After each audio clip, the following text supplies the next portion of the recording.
On a verdant slope of Mount Menelaus in Arcadia there stands an olive grove about the ruins of a villa. Close by is a tomb, once beautiful with the sublimest sculptures, but now fallen into as great decay as the house. At one end of that tomb, its curious roots displacing the time-stained blocks of Pentelic marble, grows an unnaturally large olive tree of oddly repellent shape, so like to some grotesque man, or death-distorted body of a man, that the country folk fear to pass it at night when the moon shines faintly through the crooked boughs.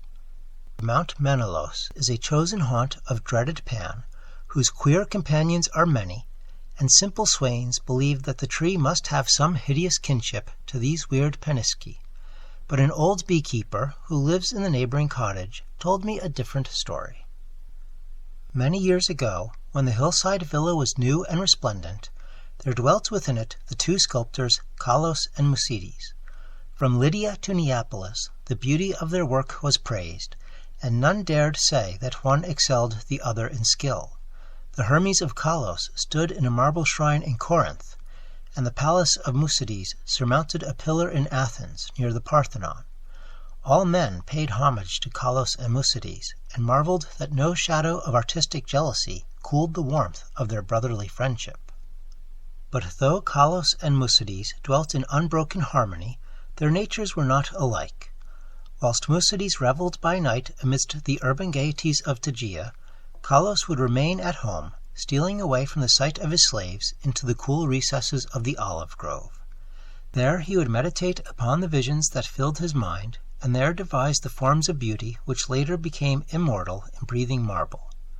Idle folk, indeed, said that Kallos conversed with the spirits of the grove, and that his statues were but images of the fauns and dryads he met there, for he patterned his work after no living model. So famous were Kallos and Musides that none wondered when the tyrant of Syracuse sent to them deputies to speak of the costly statue of Tyche which he had planned for his city. Of great size and cunning workmanship must the statue be, for it was to form a wonder of nations and a goal of travelers. Exalted beyond thought would be he whose work should gain acceptance, and for this honor Kallos and Musides were invited to compete. Their brotherly love was well known, and the crafty tyrant surmised that each, instead of concealing his work from the other, would offer aid and advice, this charity producing two images of unheard-of beauty, the lovelier of which would eclipse even the dreams of poets. With joy the sculptors hailed the tyrant's offer, so that in the days that followed their slaves heard the ceaseless blows of chisels. Not from each other did Kallos and Musides conceal their work, but the sight was for them alone. Saving theirs, no eyes beheld the two divine figures released by skilful blows from the rough blocks that had imprisoned them since the world began. At night, as of yore, Musides sought the banquet halls of Tegea, whilst Kallos wandered alone in the olive grove. But as time passed, men observed a want of gaiety in the once sparkling Musides. It was strange, they said amongst themselves, that depression should thus seize one with so great a chance to win art's loftiest reward. Many months passed, yet in the sour face of Musides came nothing of the sharp expectancy which the situation should arouse. Then one day Musides spoke of the illness of Kallos, after which none marveled again at his sadness, since the sculptor's attachment was known to be deep and sacred. Subsequently, many went to visit Kallos, and indeed noticed the pallor of his face. But there was about him a happy serenity which made his glance more magical than the glance of Musides, who was clearly distracted with anxiety, and who pushed aside all the slaves in his eagerness to feed and wait upon his friend with his own hands. Hidden behind heavy curtains stood the two unfinished figures of Tyche, little touched of late by the sick man and his faithful attendant. As Kallos grew inexplicably weaker and weaker, despite the ministrations of puzzled physicians and of his assiduous friend, he desired to be carried often to the grove which he so loved. There he would ask to be left alone, as if wishing to speak with unseen things. Musides ever granted his requests, though his eyes filled with visible tears at the thought that Kallos should care more for the fauns and the dryads than for him. At last the end drew near, and Kallos discoursed of things beyond this life. Musides, weeping, promised him a sepulchre more lovely than the tomb of Mausolus, but Calos bade him speak no more of marble glories. Only one wish now haunted the mind of the dying man, that twigs from certain olive trees in the grove be buried by his resting place close to his head.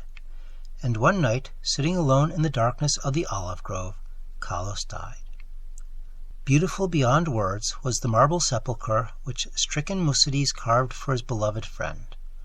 None but Calos himself could have fashioned such bas-reliefs, wherein were displayed all the splendors of Elysium. Nor did Musides fail to bury close to Calos's head the olive twigs from the grove. As the first violence of Musides' grief gave place to resignation, he labored with diligence upon his figure of Tyche. All honor was now his, since the tyrant of Syracuse would have the work of none save him or Calos. His task proved a vent for his emotion, and he toiled more steadily each day, shunning the gaieties he once had relished. Meanwhile, his evenings were spent beside the tomb of his friend, where a young olive tree had sprung up near the sleeper's head. So swift was the growth of this tree, and so strange was its form, that all who beheld it exclaimed in surprise, and Musides seemed at once fascinated and repelled. 3 years after the death of Calos, Musides despatched a messenger to the tyrant, and it was whispered in the agora at Tegea that the mighty statue was finished. By this time the tree by the tomb had attained amazing proportions, exceeding all other trees of its kind, and sending out a singularly heavy branch above the apartment in which Musides labored. As many visitors came to view the prodigious tree as to admire the art of the sculptor, so that Musides was seldom alone. But he did not mind his multitude of guests. Indeed, he seemed to dread being alone now that his absorbing work was done. The bleak mountain wind, sighing through the olive grove and the tomb tree, had an uncanny way of forming vaguely articulate sounds. The sky was dark on the evening that the tyrant's emissaries came to Tegea. It was definitely known that they had come to bear away the great image of Tyche and bring eternal honor to Musides, so the reception by the proxenoi was of great warmth. As the night wore on, a violent storm of wind broke over the crest of Menelaus, and the men from far Syracuse were glad that they rested snugly in the town. They talked of their illustrious tyrant and of the splendor of his capital, and exulted in the glory of the statue which Musides had wrought for him. And then the men of Tegea spoke of the goodness of Musides, and of his heavy grief for his friend, and how not even the coming laurels of art could console him in the absence of Calos, who might have worn those laurels instead. Of the tree which grew by the tomb, near the head of Calos, they also spoke.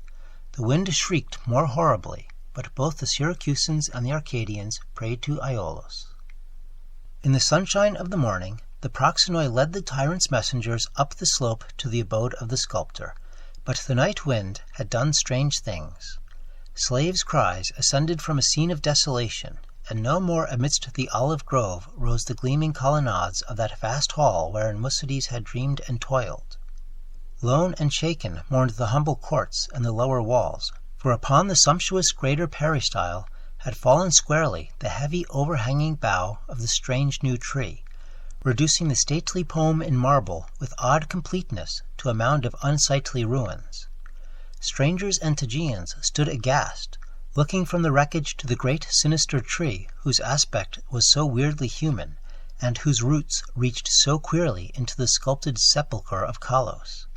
And their fear and dismay increased when they searched the fallen apartment, for of the gentle Musides and of the marvelously fashioned image of Tyche no trace could be discovered. Amidst such stupendous ruin only chaos dwelt, and the representatives of 2 cities left disappointed. Syracusans that they had no statue to bear home, Tegeans that they had no artist to crown.